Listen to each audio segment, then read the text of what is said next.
বাসায় একা থাকতে থাকতে যখন আপনি বোরিং ফিল করবেন, তখন কোথাও থেকে ঘুরে এসে দেখবেন মনটা একদমই ফ্রেশ হয়ে গেছে। অবশ্যই এমন জায়গা থেকে ঘুরে আসবেন যেটা আপনার পছন্দের জায়গা, ভালোবাসার জায়গা।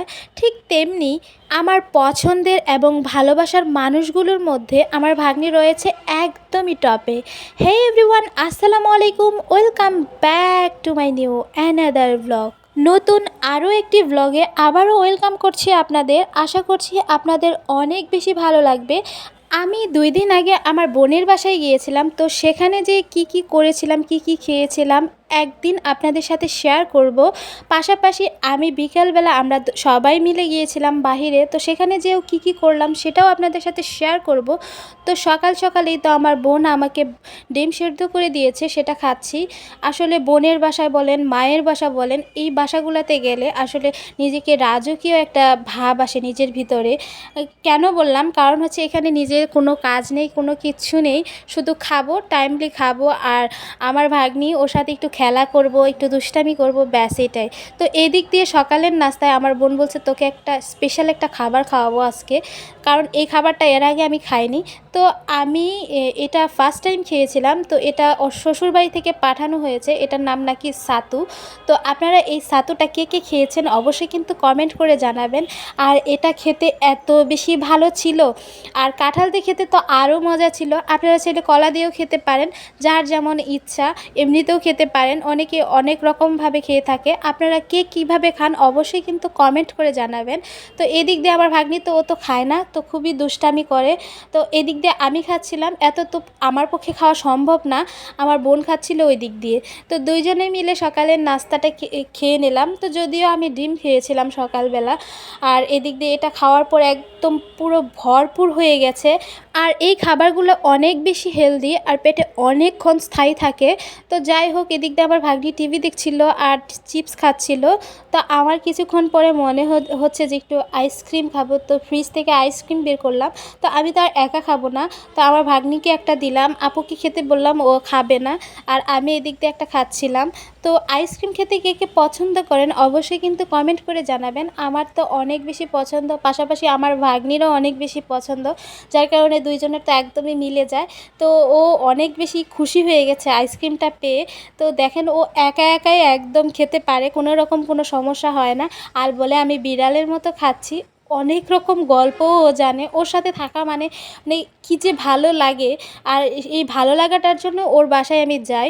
তারপর দুপুরবেলা আপু বলছিল যে কী খাবি, কি মাছ মাংস যায় যেটাই খাই না কেন, আমি বলছি আমি কোনো রকম মাছ মাংস কিছু খাবো না, যদি শাক পাতার কোনো রকম কোনো তরকারি বা শুটকি এরকম টাইপ কিছু খাওয়ানো যায় তাহলে আমি খাবো, না হলে খাবো না। তো ও এই আইটেমটা করেছিল, এটা কচু পাতা দিয়ে, মসুর ডাল দিয়ে, আলু দিয়ে রান্না করা হয়েছিল। এটা একটা ভর্তা, এটা এত বেশি মজার ছিল, মানে আমি নেক্সট টাইম গেলে এটা আমি আবারও খাবো। আর এদিক দিয়ে আমার ভাগ্নির জন্য ওঠানো হয়ে যাচ্ছে, কারণ হচ্ছে আমার ভাগ্নি তো একদমই ঝাল খেতে পারে না, একদমই ছোট মানুষ। আর তারপর এখানে ঝাল অ্যাড করা হচ্ছে, এটা খেতে এত বেশি ভালো লেগেছে আমার। আমি ওকে বলেছি যে নেক্সট টাইম আমি আবারও আসলে এই খাবারটা খাবো। আর আমার বাসায় তো একদমই এই শাক সবজি এসব খুবই কম খাওয়া হয়, কারণ হচ্ছে এদিকে একদম ফ্রেশটা পাওয়া যায় না, ওদের ওই দিকে পাওয়া যায়, যার কারণে গেলে আমি শাকসবজির পরিমাণটাই বেশি খেতে পছন্দ করি। আর এদিক দিয়ে রান্না করা হচ্ছে মিষ্টি কুমড়া দিয়ে মুরগির মাংস, এটাও খেতে খুবই ভালো। আর এই মিষ্টি কুমড়াটা গ্রাম থেকে পাঠানো হয়েছিল, খেতে খুবই ভালো ছিল। আর দুপুরের খাওয়া দাওয়ার পর আমার ভাগ্নিটা তো সেই ঘুম দিয়েছিল, বলছিল যে ঘুরতে যাবে। তো আপু বললো যে বাসা থেকে একটু সামনে নার্সারি আছে, আমার কয়েকটা গাছ কেনার প্রয়োজন, তো চল ঘুরেও আসি, ওকে নিয়ে গাছও কেনা হয়ে যাবে। আমি তো বাসায় একা একা থাকি, যাওয়া হয় না, এখন তো আমি গিয়েছি যার কারণে যাওয়া হচ্ছে। আর এদিক দিয়ে দেখেন নার্সারির ভিতরে কত রকমের গাছ, আর এখানে বাগান বিলাস ছিল, বিভিন্ন রকমের গাছ ছিল। বাগান বিলাসটা আমার অনেক বেশি পছন্দ, তাই আপনাদের বললাম। হোয়াইট কালার ছিল, পিঙ্ক কালার ছিল, সব রকমের ছিল। আর এই কাঠগোলাপটা মানে এত বেশি ভালো লাগে আমার, মানে এটা দেখলে মনে হয় কি এটা আসলে প্লাস্টিকের ফুল, এত সুন্দর লাগে আমার কাছে।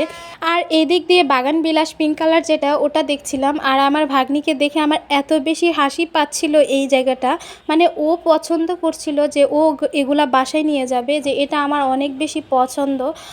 আমার কাছে খুবই হাস্যকর লাগে ওর কিছু কিছু ব্যাপারে। ও এতটা ছোট কিন্তু এত পরিমাণ বোঝে, মানে বলার বাহিরে। ওর সাথে যে চলবে, যে থাকবে, সেই একমাত্র বুঝতে পারবে। তো এখানে আমাকে বেলি ফুল দেখাচ্ছিল। তো বেলি ফুলটাও আমার অনেক বেশি পছন্দের লিস্টের টপে রয়েছে বেলি ফুলটা।